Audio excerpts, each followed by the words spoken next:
What's up, people? We're live.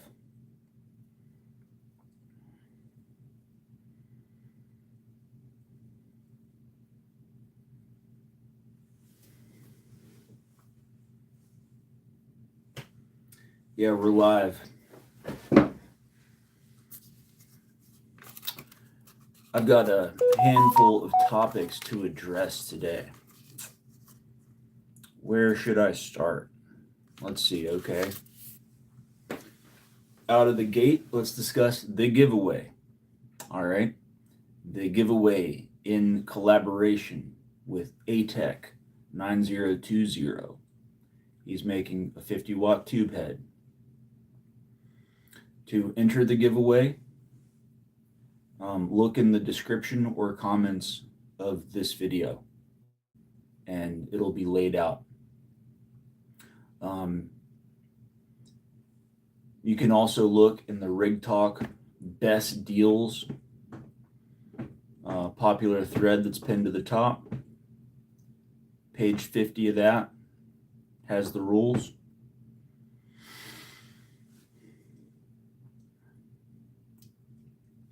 During the first giveaway, ATEC said, man, you can't give an amp away,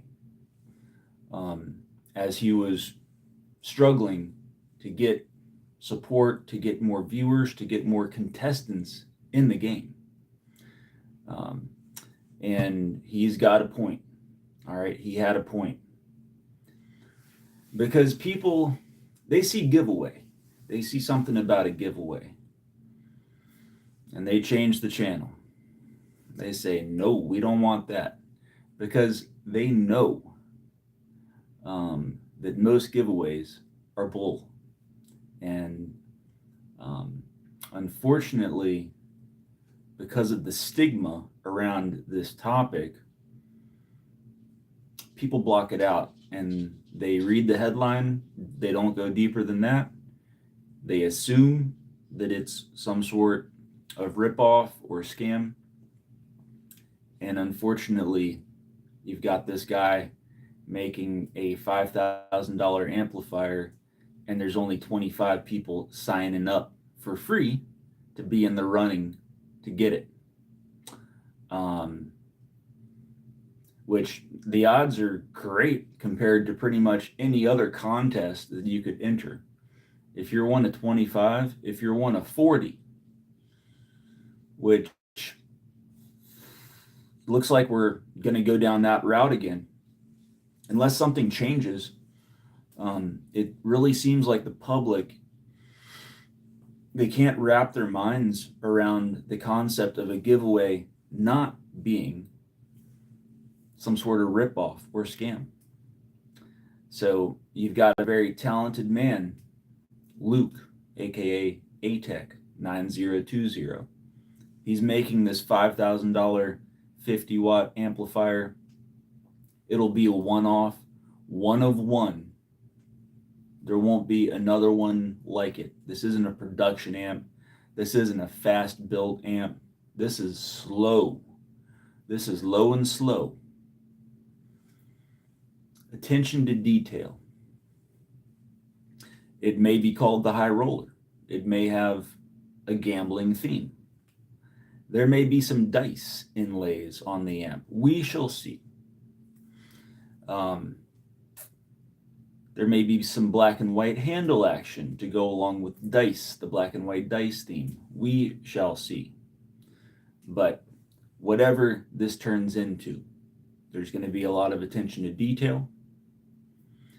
And it's going to be a one of one. It'll truly be a one of one. Whoever gets it, consider yourself very lucky. Here's another one of one. This high watt cabinet. Purple, black, and gray color scheme.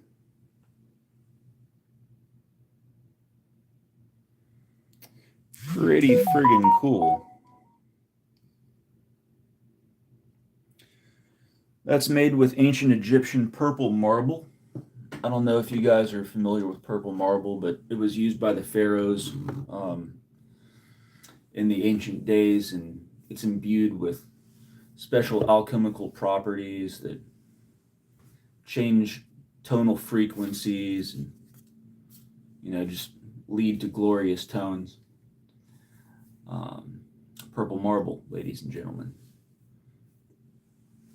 So, yeah, it's hard to give a very expensive, one-of-a-kind custom amplifier away because people read the headline, see giveaway, and change that channel and scroll to another page, unfortunately. But we're going to try to change that just by talking about it and getting the word out there, putting it where the guitar players will be. The gear page, Rig Talk. If you've got ideas on how to spread the word, we are all ears and we will value your input. This is an interactive channel. I'm not preaching to you. I'm having a conversation with you and sharing my thoughts. Oh, here's a Korean saying, "Hi, why are you chosen by Korean YouTube algorithm?"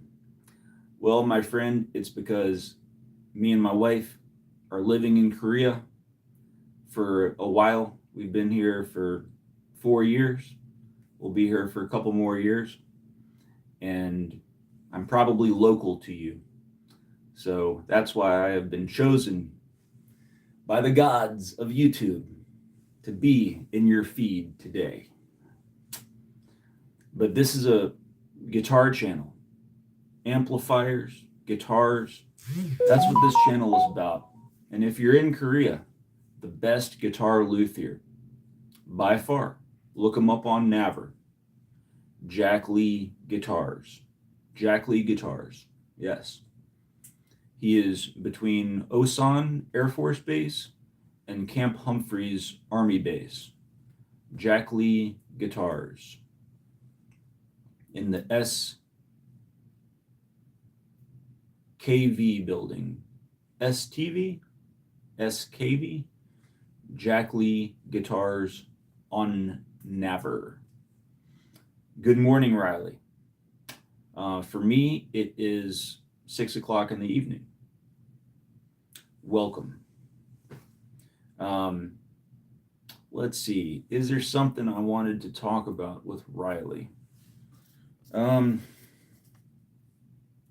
Riley, if you want to throw out a topic, I will address it. Okay.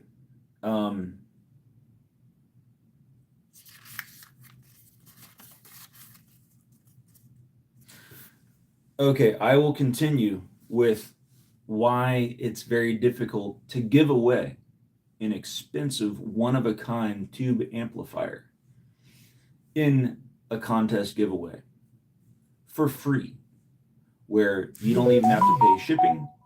There's no ticket price to enter the giveaway. It's not a raffle. It's a giveaway. You will enter your information and you will receive. Okay?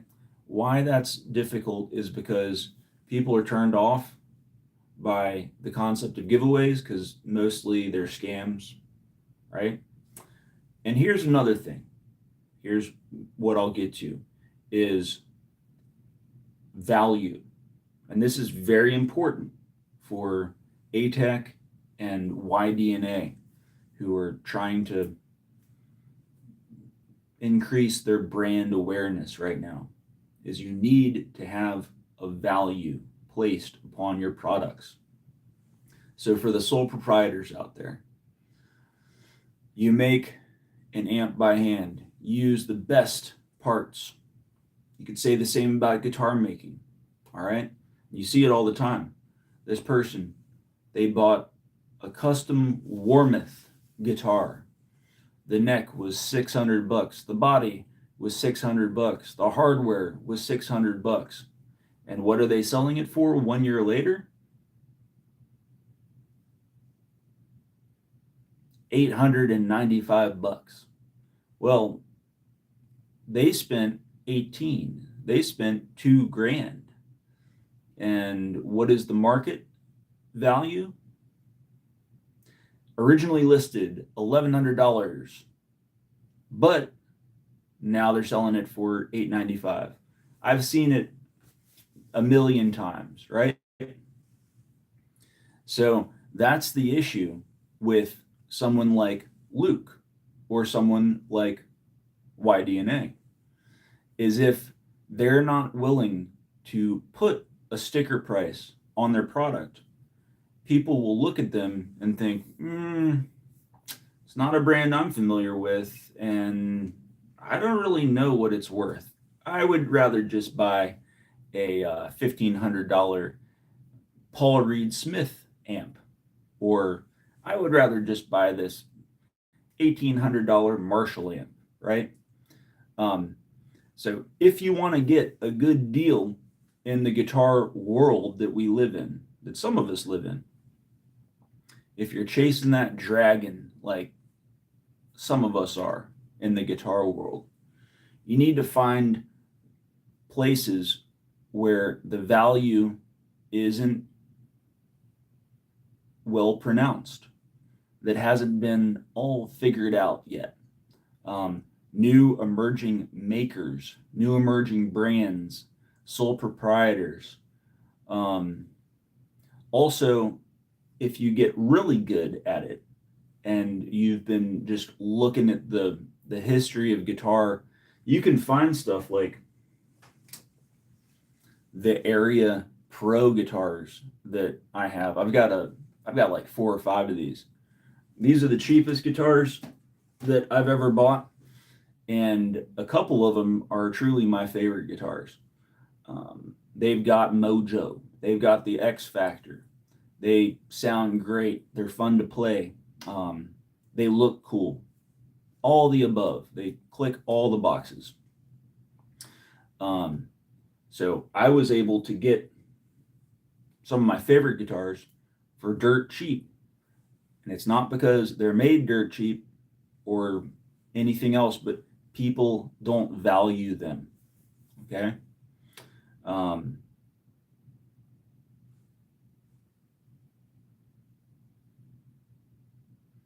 So when it comes to YDNA and they say, how much are your amps worth?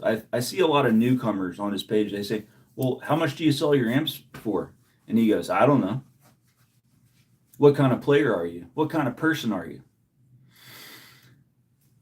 I like his bravado. I like the attitude. The problem is that he doesn't set a value on the product. Okay?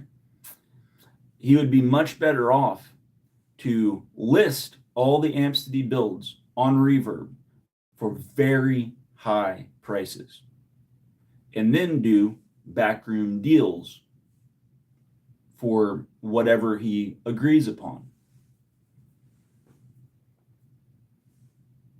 If he lists it for $12,000 and someone offers him $6,000, the rest of the world doesn't see that the amp sold for $6,000. They'll see the old listing that has been sold, and it'll be at $12,000. If you want to assert value on a brand, it's important to have some places where people can surf the web and see what things sold for at some point. Until then, people will not really know what to think about the situation.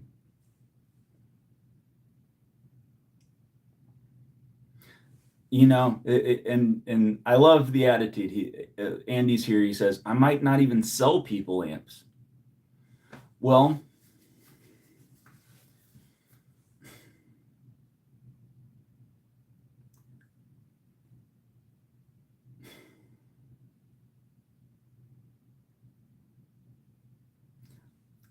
I mean, I love it. And I think that this attitude is a marketing plan that's like, it's like a gonzo marketing plan where this guy is just in such a different realm of thought that maybe the story and the lore. The only comparison could be maybe like Alexander Dumble. Maybe the story and the lore of YDNA will be what catapults it and achieves value as a brand and as products. But at some point, there needs to be money changing hands. And I love how idealistic he is. I love how opinionated he is. Artists need to be opinionated. It's okay to judge as an artist. We have strong opinions. That's good. If you talk to someone who's an artist that says, "Oh, what kind of music do you like?" "Oh, I like everything. I like." No, you should be very specific about what you like and what you don't like, right? And if somebody says, what are your influences?" Well, you don't just say, "Oh, a little of this, a little of that, whatever, namby-pamby." No, if you're an artist, this stuff is serious business. So he's feeling burnt spiritually by selling too many amps to too many bad people. Well,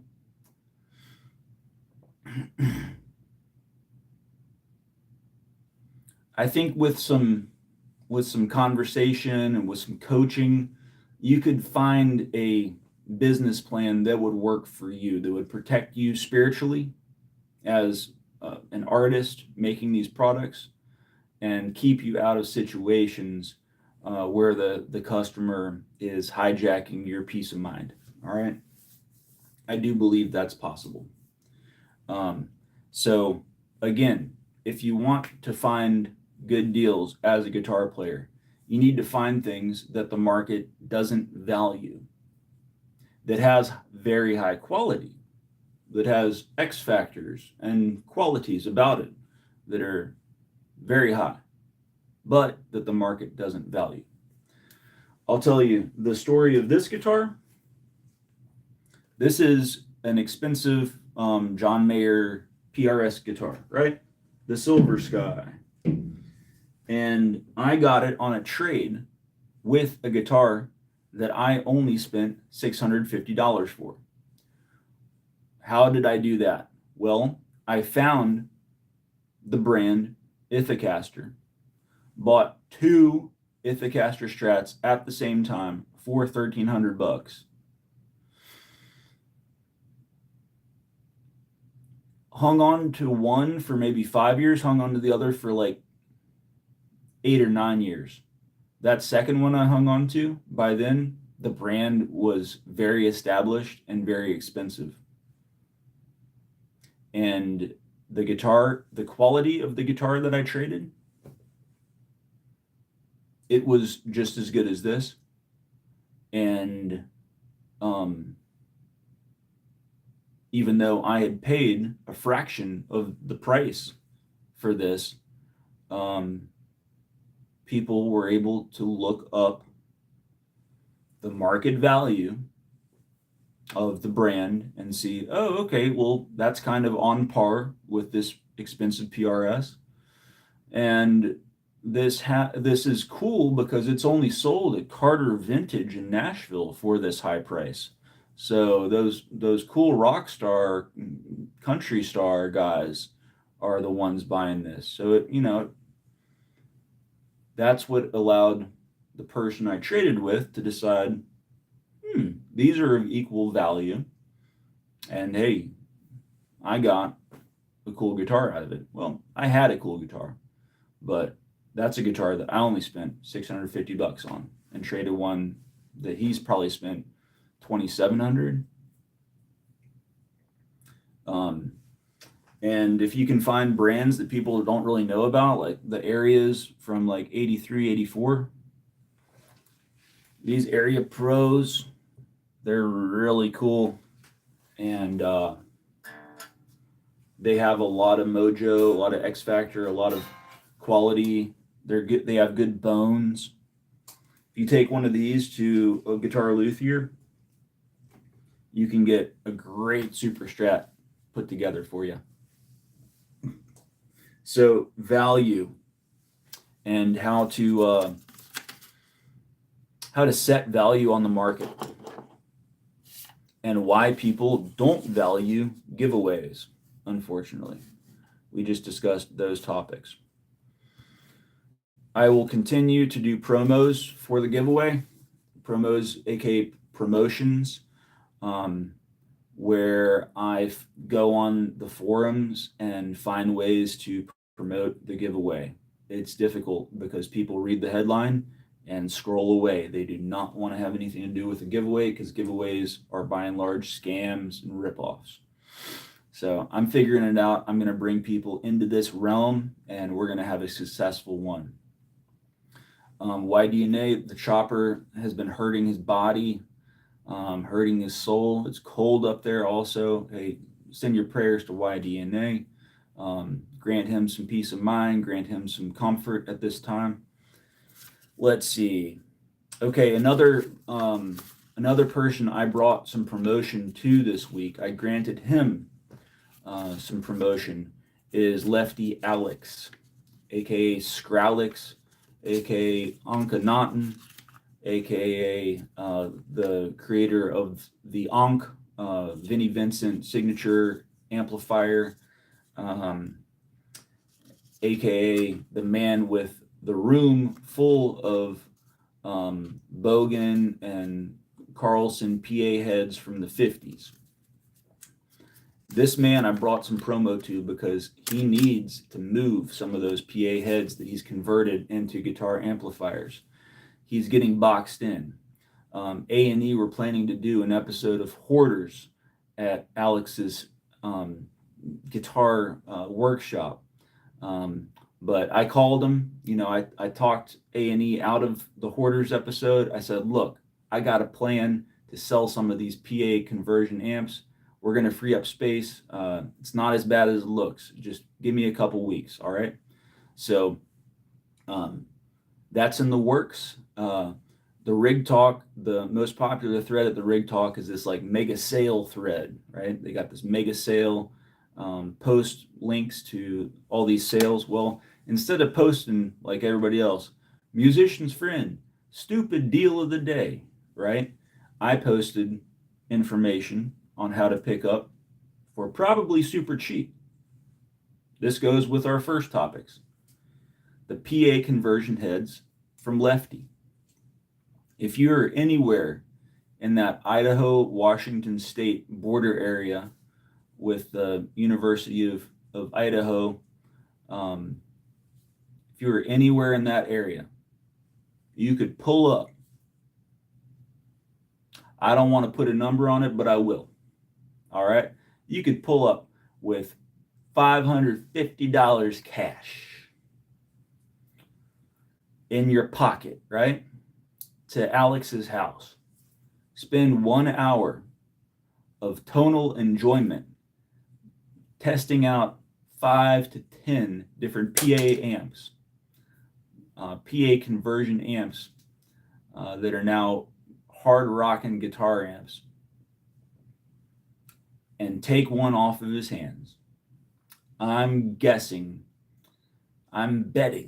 that for 550 bucks, you could take one of those suckers off his hands and you would have a one-of-a-kind cool amp that if there were ever any problems, you could give him a call, drop it off at his house, pick it up a week later, and it would be Gucci. All right? So you got to find areas in the market that people don't value or where value is ephemeral and unknown. Alex's house full of these PA conversion amps, the value is unknown. Was it made by a good person? Was it made by a middle schooler? Who was in that amp? Is it going to create problems? What's the value of a PA conversion head from the 50s that is now sounding like a Marshall amp from the 80s? Is it $300? Is it $900? Okay. All right, we got some questions about the mustache. The military um, rule is that it can't go further than the mouth.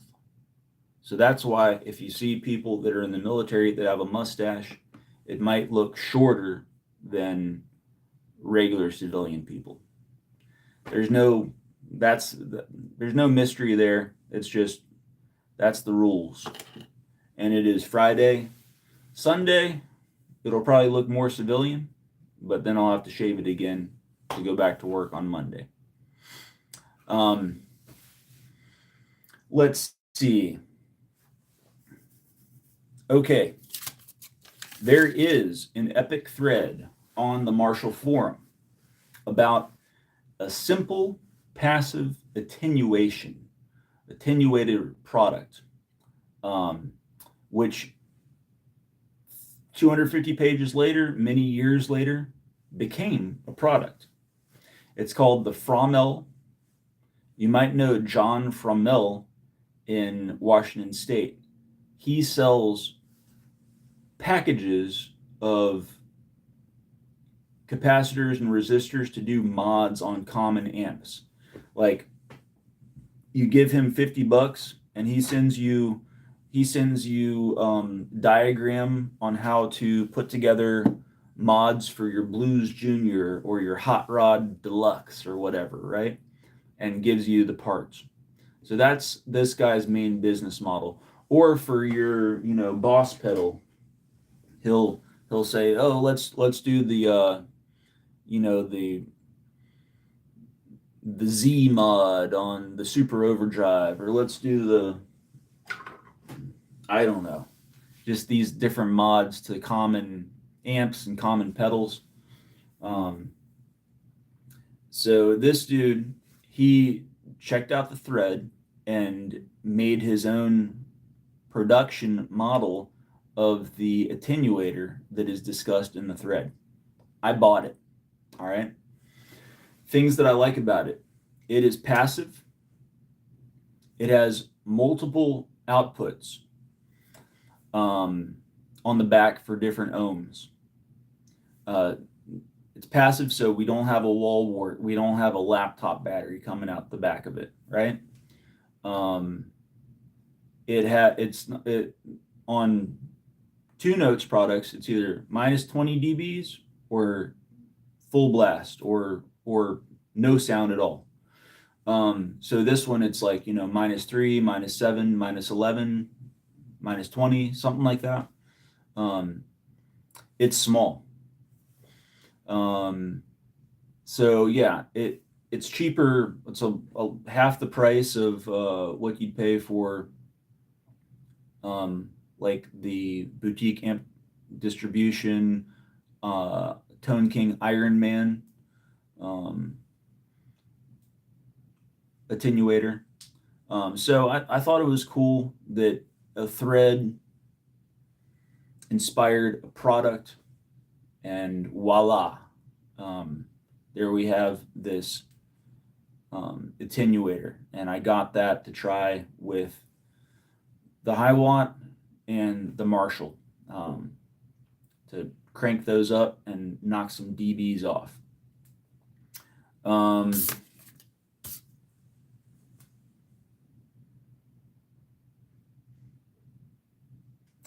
hey guys, if you got any topical ideas, throw them in the chat. I'm going to take a 2-minute break and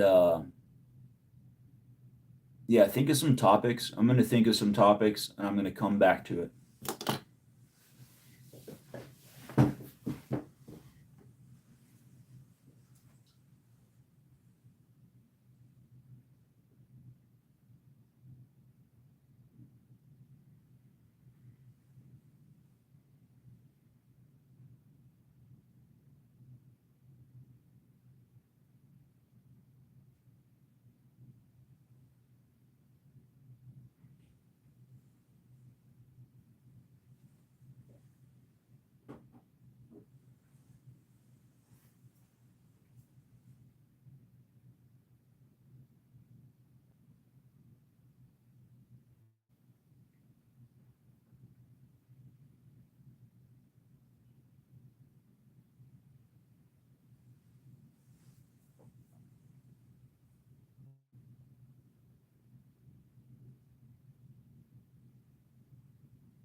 Okay, we're back. One thing I'll show you is proper jumpering for high watts. I wish you could be here and see how cool the colors are on this cabinet. So we have the 4 inputs. If you stick a patch cable in the top normal and the bottom brilliant, and then your guitar cable in the top brilliant, you get the high watt to sound the way it should. I've tried a few different ways and they don't sound proper. This is the only way to make it sound proper. Top normal, bottom brilliant with a patch cable, and then plug into the top brilliant.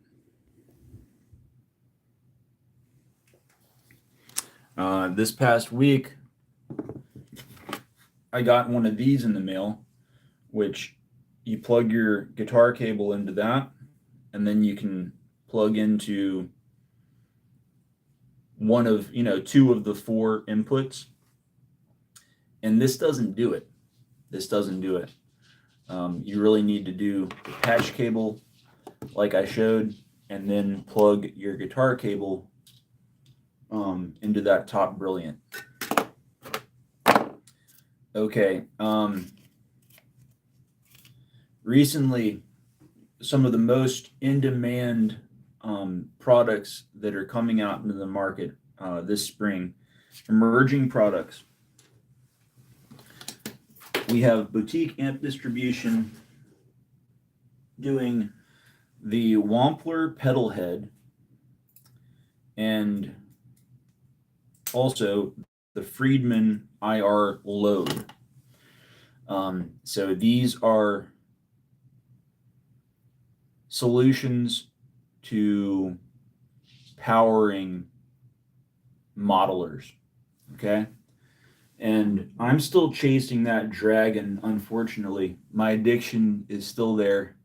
I want a way to amplify modelers, just like tube amps, and get a good experience out of it. It's so unsatisfying, and there's always something missing, right? So I'm still chasing that dragon, unfortunately. And where I'm at with it is this. I like the Celestion speakers that came out 5 years ago that are called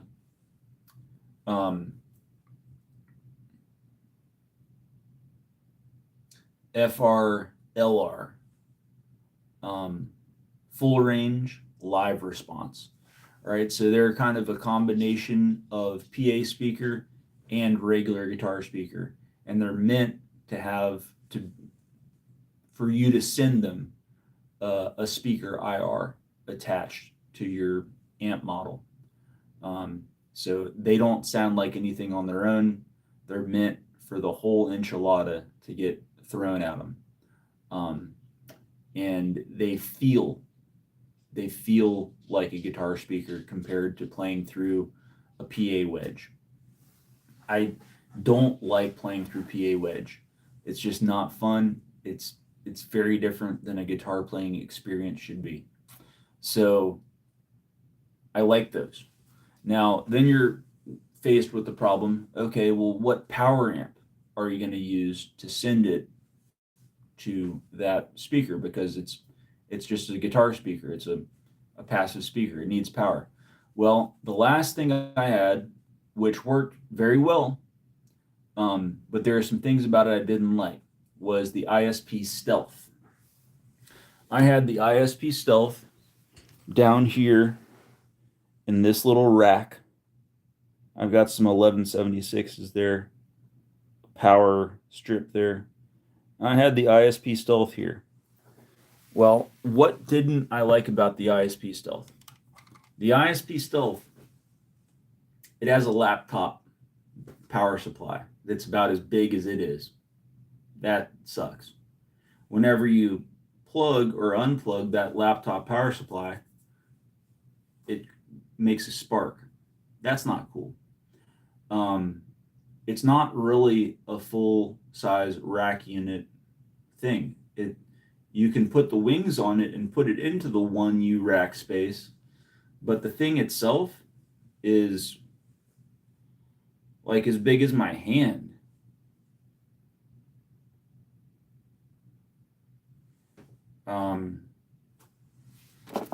It's as big as 2 cell phone cases. It's like that big. So it's small, and then you put the rack wings on it, and you can go into the rack, but it's not really a full size unit. So it's this small thing, and it's got a power supply that's just as big as it is, which is weird. I don't like that. It should be all in one, and then just have a regular IEC jack on the back for a power cable. It sounded good though, but it still left me wanting more. I'm still chasing the dragon on that, which has led me to have to make a decision to forego modeling and just not chase, or I'm looking at Avantone, Avantoen, Tone, Avantone, Avantone, CLA 100, which is a 1U power amp. It's Class AB. They say it's got toroidal transformer. They say it's got Japanese caps and resistors. I think that that'll probably sound better, or just as good, if not better, probably better than the Stealth, ISP Stealth. So I'm looking at that Avantone. There's one on Sweetwater for $449. And then I'm also looking at the boutique products. That Wampler pedal head, man. The thing that's kind of shitty about the Avantone is on the back, it's banana RCA outputs. So you're not going to plug your speaker cable directly into it. You're going to have an adapter that goes banana to 1/4 inch. All right. So I don't like adapters. I don't like laptop power supply, so on and so forth. So adapter, that's not cool. And then on the input is XLR. So you're going to have to do an XLR to 1/4 inch. Like this is 2 1/4 inch with 1 1/4 inch. You're going to have banana clips up here with a 1/4 inch. You're going to have an XLR, one XLR male and a 1/4 inch like that. So both the input and the output on this Avantone will need adapters. Now that's better than laptop power supply. It is, but it's still, I don't want adapters. All right. The Wampler pedal head, no laptop power supply, no adapters. Stereo, so 260 watt amps. It's clicking a lot of boxes. What it's not clicking for me is, in my case, I'd prefer a 1U rack product for this purpose. I'd prefer it because I've got a good rack. Racks are something that you can get cheap here in Korea. You can get SKB quality for less than half the price. I've got a good 8U rack with a bunch of space left. I'd like a 1U power amp,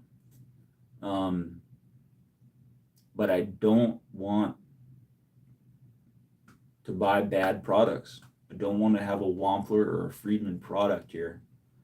So I'm thinking a Van Tone. Yeah, I'm thinking a Van Tone. Okay, well, it's pretty dead in the chat. I'm going to put some barbecue sauce on baby back ribs and be back.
Man, so much for the chat being interactive. Come on, guys. I'll interact with you. Why aren't you giving it back?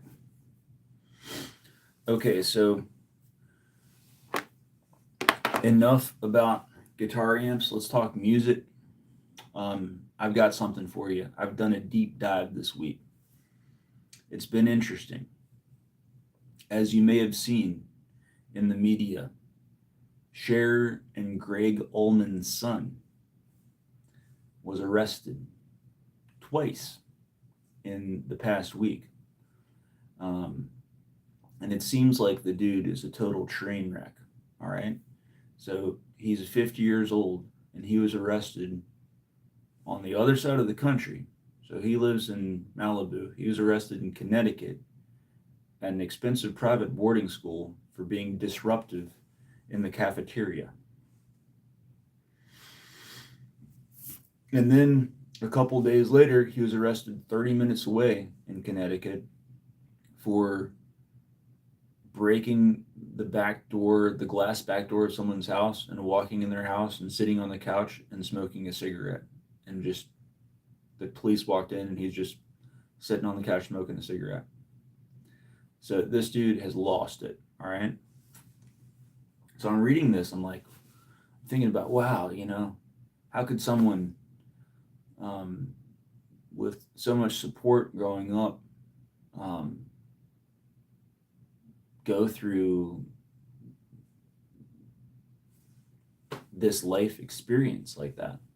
You know, how could it all go wrong with your parents being Cher and Greg Allman and having all this money and all this stuff? Well, it's kind of fascinating, right?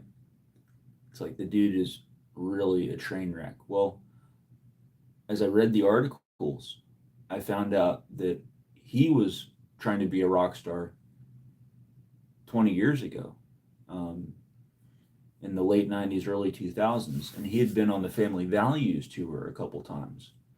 And his records were on the Elementary, Korn Jonathan Davis, label, and his band's debut um, music video was directed by Fred Durst, and the singer from Orgy was instrumental in his first album. And I'm listening to this dude's early music, and I'm like, how did I not know about this? This is something from when I was in high school that I'm surprised I hadn't heard before.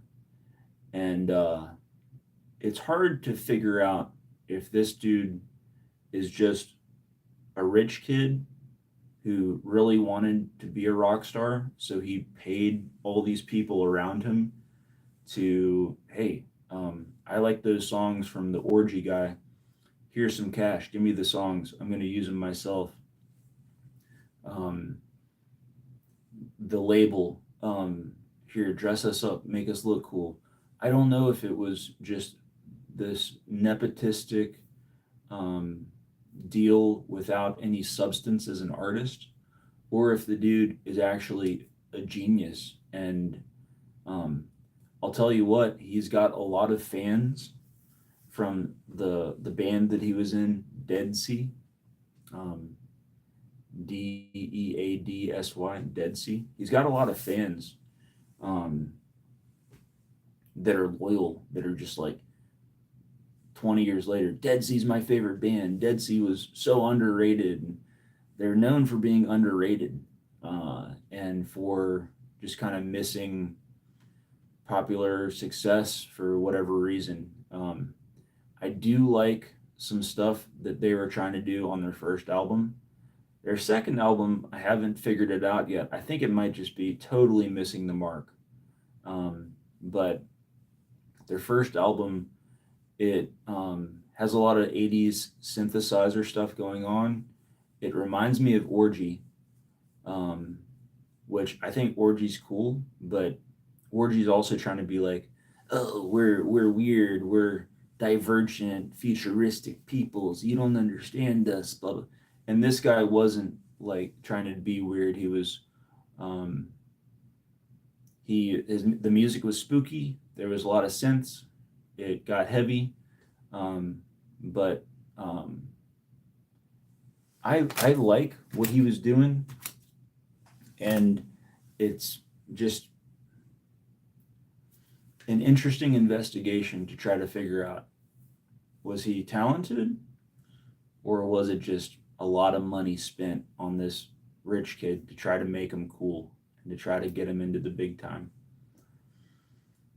I'll tell you what, a lot of money was spent on that rich kid trying to make him cool, trying to get him into the big time. That's for sure. But was that all that was going on? Or was he actually really talented at the same time? It's hard to tell. My conspiracy minded thought process makes me think the two singles off the first Dead Sea album, they sound like something the singer from Orgy would write. So I'm talking about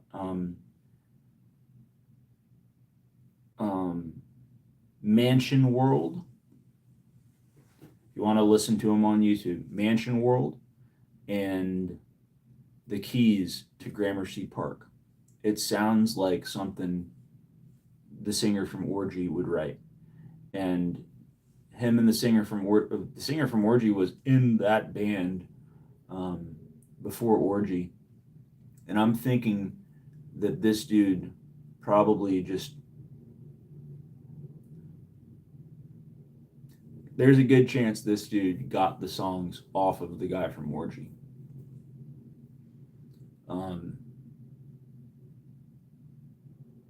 But yeah, if you want to do a deep dive on something from that early 2000s, late 90s that you might have just totally missed, like I did, and like I think a lot of people did, Dead Sea and Cher and Greg Allman's Son. It's an interesting investigation, an interesting musical investigation. I welcome you to go down that rabbit hole and start listening to interviews and seeing live performances and but yeah, we got Jack Lee guitars in the chat.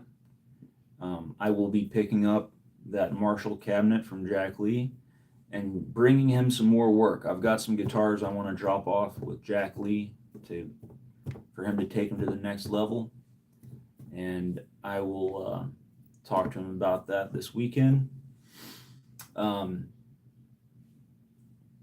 Hey guys, the stuff I said about value in the market and getting good deals, it's very true. Very true. Find stuff that people don't value, whether it's brands of the past that for some reason people don't think are cool, but they actually are cool, and then find current stuff that the creators just haven't figured out how to set a value at.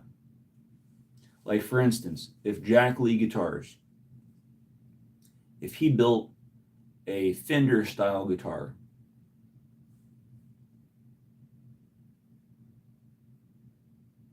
he might put a price tag on it of $5,000.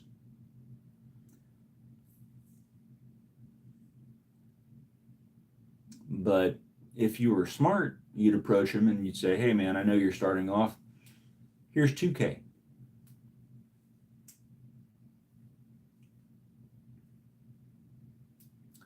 And he might be like, yeah, you know what? I need to build the next one, and I'll take the $2,000.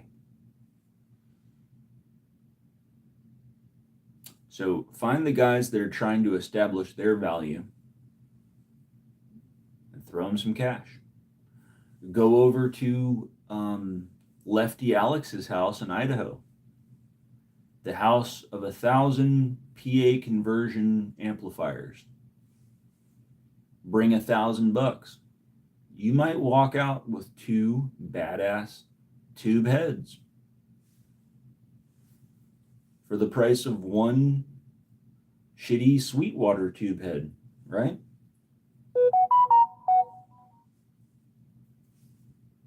So that is very poignant.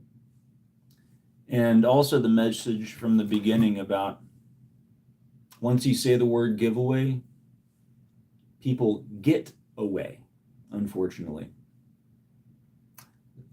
We got to change that. We got to get more people into this giveaway. And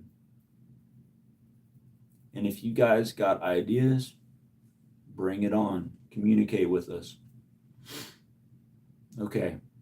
I hope you have a great weekend, and we'll check back in soon. Peace.